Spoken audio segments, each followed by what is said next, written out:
Ready to unlock some secrets about how your own mind works? I know I am. In this deep dive, we're going to explore Daniel Kahneman's Thinking Fast and Slow, a book that's really changed how I see the world. It's a fascinating look at the often irrational ways we make decisions. Yeah, and one of the key takeaways is this idea that there are two systems running the show up there in our brains. Kahneman calls them System 1 and System 2. Exactly. They're constantly battling for control, but Oh. we're often not even aware of it. Okay, so tell me more about the System 1. I'm a little worried to learn about a mental battle going on in my head. Well, it's not as scary as it sounds. Actually, it's a battle you've been winning and losing your whole life. Without even knowing it. Precisely. System 1 is your fast, intuitive side. Think of it as your autopilot. It's the system that makes snap judgments, forms those first impressions, and helps you navigate the world without overthinking every little thing. So it's like my inner autopilot. Exactly. And it's incredibly efficient. Imagine if you had to stop and analyze every single decision you made throughout the day. You'd be paralyzed. Yeah, that makes sense. So what's an example of System 1 at work? Well, think about the last time you met someone new. Okay, yeah. You probably formed an instant impression of them, right? You might have thought, this person seems trustworthy. Or maybe you got kind of a bad feeling about them. That's your System 1, making lightning-fast judgments based on subtle cues. Wow. And to think, I wasn't even aware it was happening. It's kind of freaky when you stop and think about it. It is, and here's where it gets even more interesting. System 1 relies on these mental shortcuts, which Kahneman calls heuristics, to make those quick judgments. Heuristics? Yeah, these shortcuts are usually helpful, but sometimes they can lead us astray. Okay, so what's an example of a heuristic that could cause problems? Well, think about the availability heuristic. This is where we judge the likelihood of something happening based on how easily examples come to mind. For example, if you've been watching a lot of news stories about shark attacks, you might start to believe that shark attacks are much more common than they actually are. Oh, I've totally been there. I remember watching Jaws as a kid, and I was terrified to even go near a swimming pool for weeks. Perfect example. Our brains latch onto those vivid, emotionally charged examples, and they can really skew our perceptions. Wow. And, even Kahneman himself fell victim to this. He assumed that adultery was more common among politicians, simply because it was more highly publicized. It's amazing how easily our minds can be influenced without us even realizing it. So we've got this fast, intuitive System 1 that's sometimes making these snap judgments. What about the other system? Right, so that brings us to System 2. This is your slower, more deliberate analytical side. It's the one that can solve complex problems, weigh different options, and override those impulsive gut reactions from System 1. So it's like the voice of reason. Exactly. But here's the catch. System 2 is kind of lazy. It takes effort to engage, and it gets tired easily. So unless we consciously make an effort to activate System 2, System 1 tends to run the show. This is starting to make a lot of sense. It's like when I'm trying to stick to a diet, but then I see a plate of cookies and my willpower crumbles. Is that my System 1 and System 2 battling it out? Exactly. It highlights the constant tension between these two systems. System 1 is always pushing us toward what feels good in the moment, while System 2 is trying to keep us on track toward our long-term goals. Fascinating. So how can we help our System 2 win more of these battles? Well, awareness is a big first step. Just by understanding how these systems work, we can start to notice when our intuition might be leading us astray. Okay, so we got to be more mindful of our thinking. What else? Another important concept is this thing called cognitive ease. Basically, our brains prefer things that are familiar and easy to process, things that don't require a lot of mental effort. Easy and familiar. Right. And this explains why repetition is so effective in advertising. Like that catchy jingle that gets stuck in your head, and before you know it, you're humming along and craving that product. Exactly. And the scary thing is, this preference for cognitive ease, it can actually make us more susceptible to believing things that are false, especially if they're repeated often enough. So just because something feels familiar or easy to understand, that doesn't mean it's true. Unfortunately not. Critical thinking is so essential in a world where we're constantly bombarded with information. It really is, and it makes you realize just how deceptive our intuition can be. It really can. So we've talked about how our intuition can lead us astray. Are there other ways System 1 can trip us up? Oh, definitely. There's this fascinating thing called the illusion of remembering. Have you ever heard a name that sounds familiar and you assume you must have met that person before, even though you can't quite place them? Oh, all the time, especially with, actors. I'll see someone in a movie and think, wait, I know them from somewhere, even though I've never actually met them. That's the illusion of remembering at work. We confuse familiarity with truth. The more we hear something, even if it's made up, the more real it starts to feel. That's both fascinating and a little unsettling, so we can't even trust our own memories. Well, not always. Our memories are incredibly malleable, and this has huge implications for how we make judgments and decisions. Okay, I'm hooked. I can't wait to hear more about how all of this plays out in our everyday lives. Well, get ready to have your mind blown. Kahneman has all these fascinating experiments that reveal just how flawed our thinking can be. I'm all ears. What's one of these experiments? Okay, let's talk about the Linda problem. It's a classic example of how our intuition can lead us to make totally illogical choices. The Linda problem. Okay, so imagine this. You're presented with a description of Linda. She's bright, outspoken, and deeply concerned with social justice. Okay, I'm picturing Linda. Sounds like someone I'd want to have coffee with. Right. Now, the question is, which is more probable? A, Linda is a bank teller, or B, Linda is a bank teller and active in the feminist movement.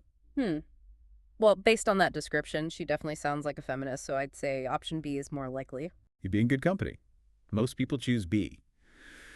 But here's the thing. It's logically impossible. The probability of two things happening together can't be higher than the probability of just one of those things happening. Wait, what? My brain is officially hurting, so I fell for it. You and most people. This is what's called the conjunction fallacy. Our brains love a good story. We're so quick to create this coherent narrative that we ignore basic logic and probability. So my intuition actually led me to make the wrong choice. This is incredible. It is. It really highlights how powerful System 1 can be. And it's why we need to be aware of these mental traps if we want to make more rational decisions. So we can't always trust our gut feelings, even when they seem really strong. Exactly. And that's where System 2 comes in. It can override those intuitive judgments, but it takes effort and awareness. Okay, so how do we know if we're good at using System 2? Is there a test for that? There is. It's called the cognitive reflection test. It's a series of simple-sounding problems that are designed to trick your intuitive System 1. Oh, I love a good brain teaser. What kind of questions are on this test? Okay, here's one. A bat and a ball cost $1.10. The bat costs $1 more than the ball. How much does the ball cost? Okay, let me think. 10 cents. That's what most people say.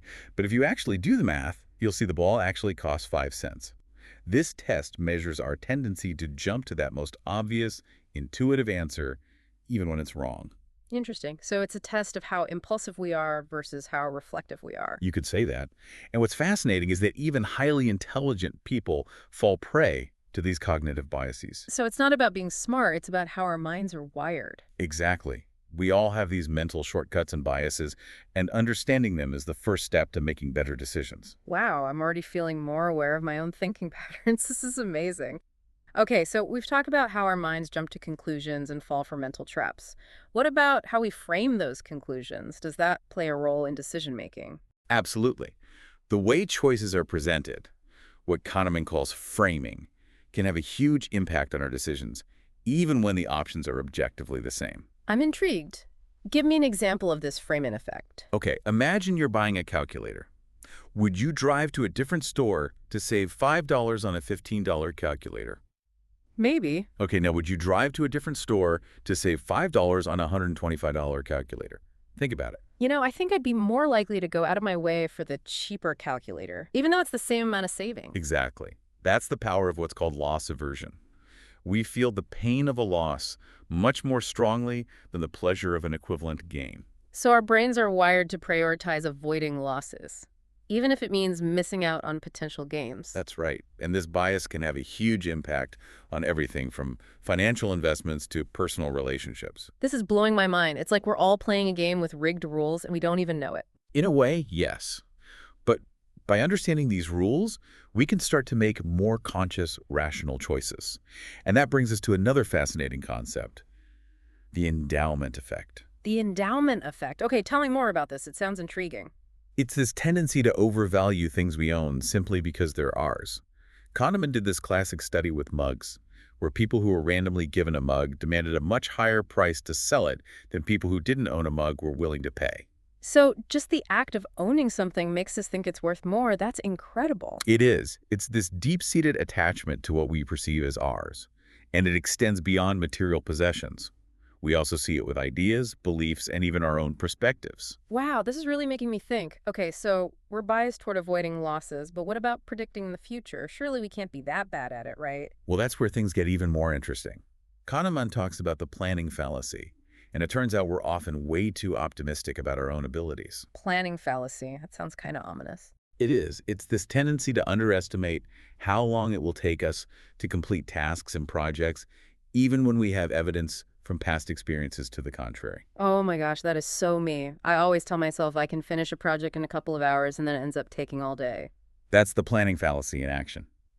We tend to focus on our ideal scenario and underestimate potential obstacles. So how do we avoid falling into this trap? Is there any way to become more realistic in our planning? One strategy is to take what's called the outside view. Instead of just relying on our own overly optimistic plans, we should consider the outcomes of similar past projects. So like looking at how long it took other people to write books before estimating how long it will take me to write mine. Exactly. This helps to ground our predictions in reality and avoid those overly optimistic assumptions. Okay, so we've covered a lot of ground here. Mental shortcuts, biases, framing effects, and prediction pitfalls. But I'm curious, does Kahneman also address the role of happiness in all of this? He does, and he introduces this fascinating concept. The two selves. The experiencing self, which is living in the present moment, and the remembering self, which is the one that evaluates past experiences. Two selves. That sounds like a recipe for internal conflict. Tell me more. It can be. Kahneman describes this study where participants had to endure two painful experiences. One was shorter, but it ended on a more painful note. The other was longer, but it ended with less pain.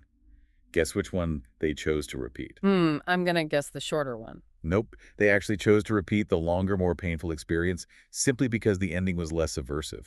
Wait, really? So our memories shape our decisions, even if those decisions don't align with what we actually experienced? It is. It highlights the complex relationship between our experiences, our memories, and our choices. What makes us happy in the moment isn't always what we remember most fondly. Wow, this is heavy stuff. I feel like I need a moment to process all of this. We've only just scratched the surface. There's so much more to explore in Kahneman's work. Well, you've certainly given me a lot to think about. I can't wait to dive deeper into these concepts and learn more about how they apply to my own life. And that's exactly what we'll be doing in part 2 of this deep dive. We'll be delving into the practical implications of Kahneman's work and explore some strategies for making better decisions, despite our flawed thinking. Welcome back to our deep dive into thinking fast and slow. It's been fascinating unpacking how our minds work, especially these two systems, the intuitive system 1 and the deliberate system 2. And how sometimes they don't exactly lead us to the best decisions, thanks to all these biases and illusions we've been talking about. You know, it's funny, now that I'm more aware of these biases, I see them everywhere. Oh, I know what you mean. It's like I've been wearing a blindfold, and now I'm finally starting to see clearly. That's the power of awareness. Once you start recognizing those patterns, it's hard to unsee them. Yeah. But that awareness, that's the key to making better decisions. So let's talk about applying these insights to real life. I'm especially fascinated by this idea of the two selves that we discussed in part 1, the experiencing self and the remembering self. Yeah, a concept with some pretty big implications. For sure. Remember that cold hand experiment we talked about? The one where people chose to repeat a longer, more painful experience? Exactly. Just because it ended on a slightly less painful note. Yeah. It's pretty wild to think that our memories can actually shape our decisions, even when those decisions go against what we actually experience. Right, so it's not even about what really happened, it's about what we remember happening. Exactly. And it makes you wonder how much of our lives are actually driven by these, well, kind of flawed memories. It really does raise some big questions about how we evaluate our past experiences and make choices for the future. Think about planning a vacation, for example. Okay, yeah. Do you prioritize the experiences that will bring you the most joy in the moment? Or do you pick the activities that you think are going to make the most lasting memories, even if they might not be as enjoyable in the present? That's a tough one. I guess it depends on what you value more. Like the immediate gratification of just having a fun experience versus that, like, long-term satisfaction of a good memory. It's like there's a trade-off between the two. Exactly. And there's no right or wrong answer. But by understanding this distinction between the experiencing self and the remembering self, you can at least make more conscious choices that align with your values. This is really making me rethink my whole approach to decision making. It's not just about what I want now, but it's also about what I want to remember later. And it highlights how important it is to really be present and savor those good experiences while they're actually happening. Yeah. Because as we've seen, those memories, they can be a little fickle, a little unreliable. Okay, let's talk about another powerful force that shapes our decisions: emotions. How do our feelings play into this whole system of thinking? Well, Kahneman talks about the affect heuristic, which basically means that our emotions have a huge influence on our judgments and choices. Okay. If we feel strongly about something, we're more likely to believe it's true or important, even if the evidence says otherwise. So it's like our emotions are clouding our judgment. Exactly. He cites a study on how the public perceives risk, Okay. and people consistently rated things they disliked as having high risks, even when the data actually showed that the risks were quite low. Oh, that makes perfect sense. I know I've been guilty of letting my fears kind of influence my perceptions. Like, I used to be terrified of flying. Okay. And even though I knew statistically it was much safer than driving, I couldn't shake that feeling of dread. That's a perfect example of the affect heuristic in action. Our emotions can overpower logic and reason, even when we know better. So how do we stop our emotions from totally hijacking our decision-making? Is it even possible to separate our feelings from the facts? It's not easy. But, like with everything else we've talked about, awareness is that first step. Yeah. By recognizing this influence, the influence of the affect heuristic, you can start to question those immediate emotional reactions. Right.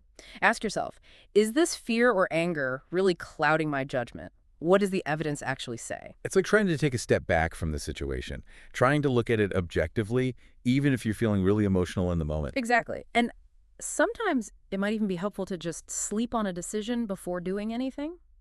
Okay. That gives your initial emotional waves a chance to calm down and let system 2 weigh in a little bit. That's good advice. I'm definitely going to try to be more mindful of my emotional state when I'm making decisions. So we've talked about emotions, memories, biases. Mm. What about intuition? I've always heard that you should trust your gut, but now I'm not so sure. That's a great question. Kahneman does address this in the book. He makes a distinction between, like, true expertise and the illusion of expertise. Okay, so when can we trust our gut feelings, and when should we maybe be a bit more skeptical? So true expertise comes from a lot of experience, tons of feedback, and it usually develops in a predictable environment. Think of a chess master or a firefighter. Okay. They face a lot of different situations, and they've learned to recognize patterns. Right. So their intuition, it's based on a deep understanding of their field. So it's not just a random hunch. It's like this informed judgment that's built up over years of practice. Exactly. But in a lot of fields, the environment is way less predictable, and the feedback isn't always as clear. Okay, yeah. Think about things like financial markets or political forecasting. Right. In those areas, our intuition, it's often unreliable. It's like those experts who say they can predict the stock market. They might sound really confident, but their predictions are no better than chance. That's right. And we have this tendency to be drawn to people who project certainty, even if there's nothing to back it up. It's like we're all searching for that magic crystal ball, even though we know it doesn't exist. Exactly. And that tendency, it can lead us to make some bad decisions. So how do we become more discerning? How do we figure out who to trust? Well, one thing to consider is the track record of the person giving you the information. Okay. Do they actually have a history of making accurate predictions?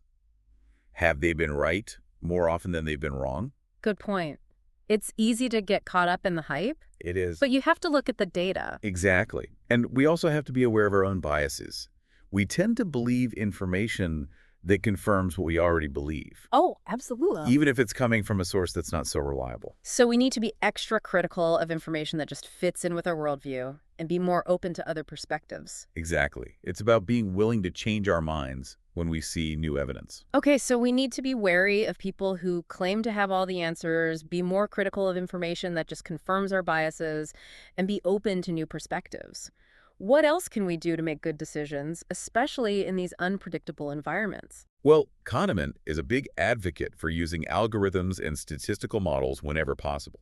Algorithms. That sounds a little bit, I don't know, cold and impersonal for something as human as decision-making. I know it seems a little counterintuitive, But research shows that even simple algorithms often do better than human judgment, especially when things are complex. Really? So sometimes it's better to trust the numbers than our gut. Sometimes, yes, our brains are just prone to so many biases and errors, while algorithms, they can process information way more objectively. Okay, I'm starting to see the upside of algorithms. Can you give me an example? Sure. Think about the APGAR score that's used to assess newborn babies. Okay. It's a simple point system based on 5 different factors. And by standardizing the assessment, they were able to reduce errors and get better outcomes for infants. So sometimes a simple checklist can be more effective than a doctor's intuition. It can be, yes. Yeah. And this principle applies to all kinds of fields, from making hiring decisions to investing. This is making me rethink my whole approach to decision making. I feel like I need to start incorporating more data. It's a good place to start. Of course, you can't always rely on algorithms. They're not always practical. Yeah. But by understanding what they're good at and what their limits are, we can make better choices about when to trust them and when to trust our own judgment. This has been incredibly helpful. I feel like I'm starting to see the world in a whole new way. It's been great talking about all of this with you, and there's still more to come. Oh, good. In Part 3, we'll dive even deeper into Kahneman's work and look at some specific strategies for making better decisions in all areas of life. Welcome back to our deep dive into thinking fast and slow. It's been quite a journey, right? Exploring all the ways our minds can, well, play tricks on us. Definitely. From those 2 systems of thinking to all the biases we've uncovered, the power of framing, and how our emotions and memories can sometimes lead us down the wrong path. Yeah, it's kind of humbling to realize how often we're just on autopilot, making decisions without really thinking things through. It is. But the good news is, awareness is that first step towards actually taking control. So true. By understanding how our minds work, we can start making more conscious, deliberate choices. Okay, so where do we go from here? How do we use all this knowledge to make better decisions in real life?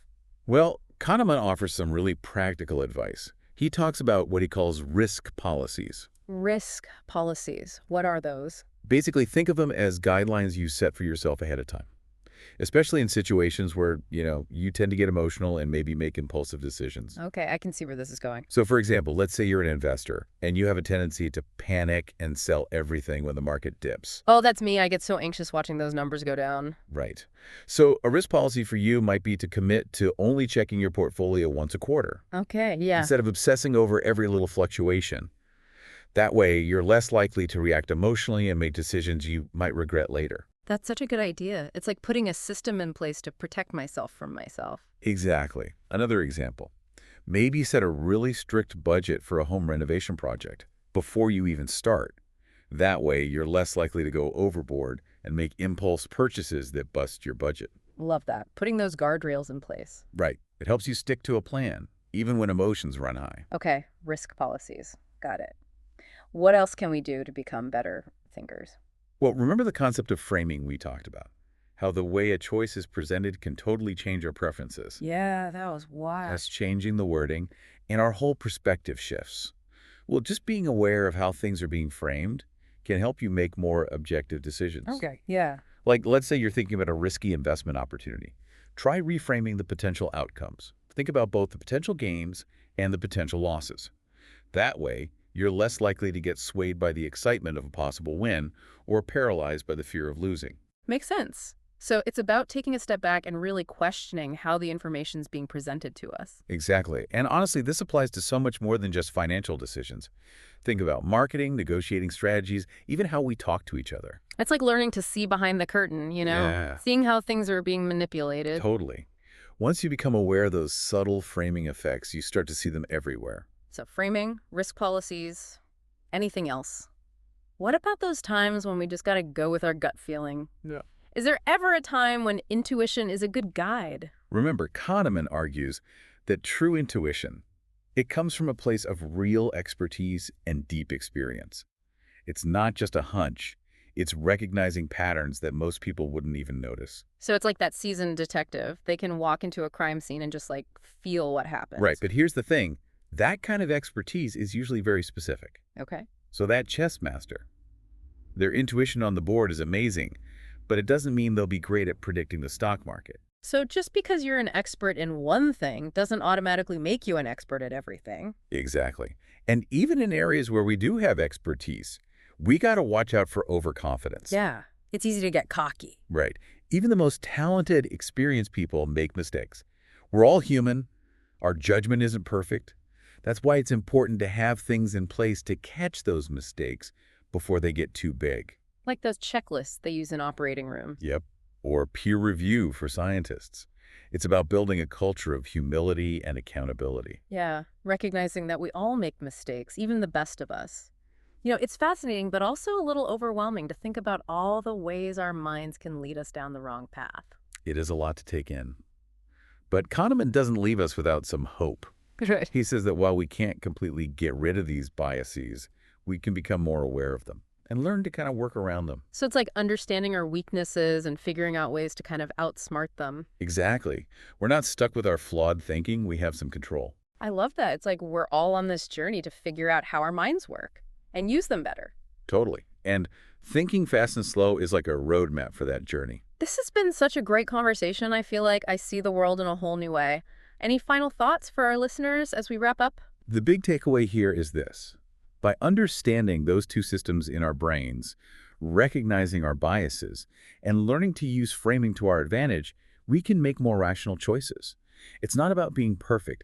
It's about being more aware, more thoughtful. That's a perfect way to put it. Well, we've come to the end of our deep dive into thinking fast and slow.